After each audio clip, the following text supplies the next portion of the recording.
जब गुरु महाराज सिंहासन पर विराजमान थे उपदेश करने क्रम में, तो सत्संगी लोगों के मन में हुआ कि हम लोगों को बहुत बड़ा भाग्य है, ऐसे गुरु महाराज मिल गए। तो मन की बात हो रही थी सत्संगी लोगों के मन में। तो गुरु महाराज कहते हैं, गुरु की चिंता नहीं कीजिए, गुरु स्वयं ढूंढ लेते, गुरु स्वयं ढूंढ लेते। तो गुरु में वो चुंबकीय गुण होता है, इसलिए हम लोग वैसे नहीं आ गए। हम लोगों को पूर्व का कुछ संस्कार था, और अव्वल गुरु की कृपा अथवा पूर्वजों का संस्कार, दोनों जो है इस जीवन को बढ़ाता है। तो गुरु स्वयं ढूंढ लेते, गुरु की चिंता में ऐसे होते हैं। भाग्यवान को ही अच्छे गुरु मिलते, सबको अच्छे गुरु नहीं मिलते। भजनी पुरुष तो भाग्यवान, कैसे भाग्यवान है? पूरे गुरु सच्चे सदगुरु मुर्शिदे कामिल से मिल। कैसे? सिदक और सबूरी से। सिदक कहते हैं सच्चाई, सबूरी कहते हैं संतोष के साथ पूरे गुरु से मिलो, जो तुझे देगा फहम सहरक के पाने की। सहरक कहते सुषमना नाड़ी, पाने का जो समझ बूझ देगा, ऐसे गुरु से जाकर मिलो सच्चाई और संतोष के साथ। यह रास्ता गुरु महाराज कितना मेहनत लगा गुरु महाराज को गुरु खोज में, सब कोई जानते हैं।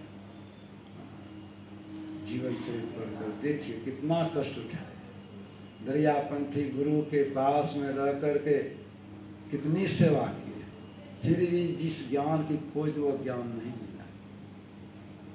बहुत कबीर आश्रम में भटके, कहाँ कहाँ गए, और संत मत का प्रचार उस समय में बहुत कम था बिहार में। तो दो प्रचारक थे, रामदास और धीरज लाल। तो रामदास से तो झिझक ही हो गया थे गुरु महाराज को, क्योंकि गुरु महाराज कट्टर गुरु सेवी थे, अपने गुरु के गुरु में कुछ सुनना नहीं चाहते थे, और सत्संग के बारे में नहीं जानते थे, इसलिए सत्संग का विरोध भी करते थे गुरु महाराज। तो धीरज लाल जी से जब गुरु महाराज जिज्ञासा किए कि संत मत क्या है, तो वे कहते हैं जो सब संतों का मत है वही संत का। उसमें दरिया साहब की विद्वानी है, कहाँ दरिया साहब की विद्वानी।